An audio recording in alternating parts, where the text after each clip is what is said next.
আপনাদের সাথে একটি অন্যরকম অভিজ্ঞতা শেয়ার করতে এসেছি। যখন আমার পুজোর ছুটি চলছিল, 15 দিন ঘরে বসে ভাবছি কি কোর্স করা যায়, সেরকম একটি সময়ে সার্চ করছি বিভিন্ন যোগাসন, রেসিডেন্সিয়াল কোর্স, প্রাণায়াম, মুদ্রা। হঠাৎ করেই মনে হলো একটি মেডিটেশনের কোর্স করা যাক। মেডিটেশনের কোর্স ভাবতেই সার্চ করতে শুরু করলাম। বেশ কয়েকটি মেডিটেশন সেন্টার সম্পর্কে ধারণা হলো। তার মধ্যে সব থেকে বেটার লাগলো বিপাশনা মেডিটেশন সেন্টার। বিপাশনা মেডিটেশন সেন্টারে কেমন ধরনের কোর্স করানো হয়, কদিন যেতে হয়, নাকি ওখানে থেকেই ক্লাসটা করতে হয়, এই সমস্ত ব্যাপারগুলি সার্চ করতে করতে যতটা জানলাম, কোনো একটি স্টুডেন্টকে প্রথম 10 দিন কোর্স জয়েন করতে হয়। 10 দিনটা কিন্তু শুধু 10 দিন নয়, 10 দিনের আগের দিন বিকালবেলা যেতে হবে, ধরুন ওই 4টের দিকে। তারপর যেদিন 10 দিন কমপ্লিট হবে, তার পরের দিন সকাল 6:30টায় কোর্সটি কমপ্লিট, তখন আমরা বাড়ি ফিরতে পারি।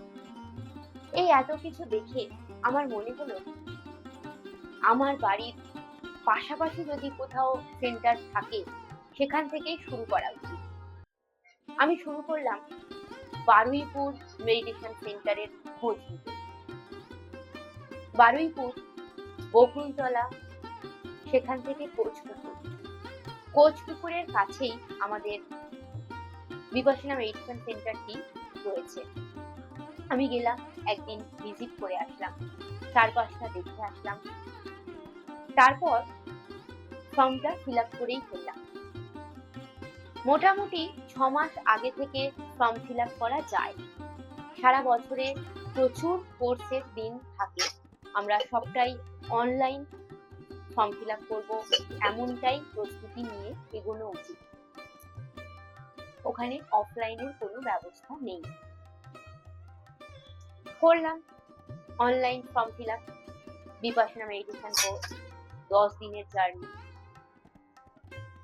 যখনই ফর্ম ফিল আপ হলো, সেই ফর্ম ফিল আপের উত্তর হিসেবে মেল আইডিতে একটি মেল আসলো।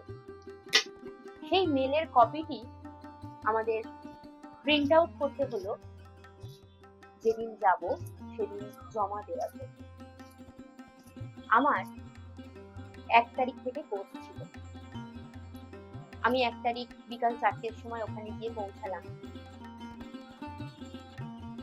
কোর্সের যে প্রস্তুতি, তার জন্য দরকার একটা প্যাকিং। সেই প্যাকিং এর আইডিয়া নিতে প্রচুর ভিডিও দেখেছি। সেই ভিডিওতে 3টে জিনিস অত্যন্ত প্রয়োজনীয় বলে আমার মনে হয়েছে। একটি হলো টর্চ, একটি অ্যালার্ম ক্লক, এবং যার যার নিজের পছন্দের বিষয় তালা চাবি। যদি কেউ মনে করে যে না, আমি আমার ঘর তালা চাবি দিয়ে রাখবো, তাহলে সে তালা চাবিটাও নিয়ে যেতে পারে। অ্যালার্ম ক্লকটা দরকার, যেহেতু ভোরবেলা 4টের সময় আমাদের ঘুম থেকে উঠে 4:30 ধর্মহলে পৌঁছতে হবে, সেই কারণে। তারপর টর্চের প্রয়োজন। রাত্রিবেলা যখন 9:30টায় সকলেই ঘুমিয়ে পড়ার প্রস্তুতি নেয়, হঠাৎ যদি জলের প্রয়োজন হয়, জল আনতে যেতে হয়, তখন টর্চের প্রয়োজনীয়তা অবশ্যই রয়েছে। এরপর আসি 10 দিনের জামা কাপড়, তেল, সাবান, শ্যাম্পু, দৈনন্দিন যা প্রয়োজনীয় জিনিসপত্র, সেই বিষয়ে। আমাদেরকে একটি বেড দেওয়া হবে, তো সেহেতু বেড কভার এবং পিলো কভার ওখান থেকেই প্রোভাইড করা হবে। এবার যদি কেউ মনে করে না, আমি আমার নিজের বেড কভার, পিলো কভার ব্যবহার করব, তাহলে সে ক্যারি করে নিয়ে যেতে পারে। তবে জামা কাপড়ের কথা বলবো, একটু ঢিলে ঢালা জামা কাপড় অবশ্যই নিয়ে যাওয়া উচিত। কেন কি 12 ঘন্টা মেডিটেট করতে হবে ধর্মহলে বসে, তাই একটু খোলামেলা জামা হলেই ভালো হয়, তবে সেটা রুচিসম্মত হতে হবে। এবার আসি দৈনন্দিন ব্যবহারের জিনিস বলতে সেটা তো যার যার নিজের নিজের ব্যবহারের প্রয়োজনীয়তা বুঝে সে নিয়ে যাবে। কারোর সর্ষের তেল দরকার, কারোর নারকেল তেল দরকার, সেটা সেটা তার পছন্দ মতো সে নিয়ে যেতে পারে। এবার মেডিসিনের কথায় আসি। যদি কারোর কোনো শারীরিক অসুস্থতা থাকে, সেটা হোমিওপ্যাথি, আয়ুর্বেদিক, অ্যালোপ্যাথি যে কোনো মেডিসিনই সেখানে নিয়ে যাওয়া একদম সম্ভব। মেডিসিন নিয়ে যেতে কোনো বাধা নেই। তবে কোনো নেশার জিনিসপত্র বা প্যাকেট জাতীয় খাবার ওনারা অ্যালাউ করেন না। সম্পূর্ণভাবে প্রয়োজনটুকু আমাদেরকে নিয়ে 10 দিনের জার্নিতে যেতে হবে। এই সমস্ত ইউটিউব ভিডিও দেখে জেনে শুনে বুঝে আমি আমার প্যাকিংটা করলাম, যাওয়ার প্রস্তুতি নিলাম। যেহেতু বিকাল 4টের মধ্যে পৌঁছানো বাধ্যতামূলক, আমি দুপুর 2টো নাগাদ সেখানে পৌঁছানোর জন্য তৈরি হয়েছিলাম। 4টের মধ্যে আমার বাড়ির লোক আমাকে সেখানে পৌঁছে দিয়ে আমার বাড়ির পথে রওনা দিয়েছিলাম। 4টের সময় আমি যে জায়গাতে থাকবো একটু পরিষ্কার করে নিজের মতো গুছিয়ে 1 ঘন্টার সময় নিয়ে 5টায় যখন ডিনার বেল পড়লো তখন ডাইনিং হলে ঢুকে গেলাম। এই যে জার্নিটা, যাওয়ার আগের প্রস্তুতি, সেই বিষয় নিয়ে আজকে আপনাদের জানান। ফর্ম ফিল আপ করতে হবে অনলাইন। মেল আইডিতে একটি মেল আসবে, সেটি পিডিএফ আপনাকে ডাউনলোড করে প্রিন্ট আউট করে যেদিন কোর্স শুরু সেদিনকে জমা দিতে হবে। প্যাকিং কি কি করা প্রয়োজন, জামা কাপড়, টর্চ, অ্যালার্ম ক্লক, তালা চাবি। যদি আপনি শীতকালে যান তাহলে অবশ্যই গরম জামা কাপড় সঙ্গে নিয়ে যাবেন।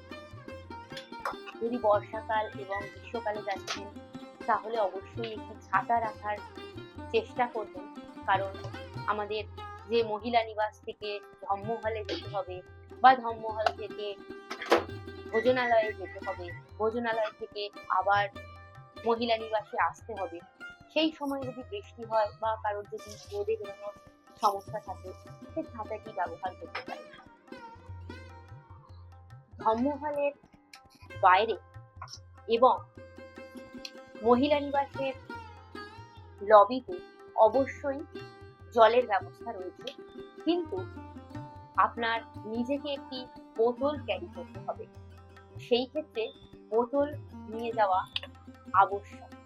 আপনি বোতল নিয়ে ধম্মহলে ঢুকতে পারবেন না ঠিক, তবে রাতে বা ধম্মহলের বাইরে যখন আপনাকে 2 ঘন্টা অন্তর ব্রেক দেওয়া হবে, আপনি যদি মনে করছেন একটু জল খেলে ভালো হয়, নিজের বোতল ব্যবহার করাই ভালো।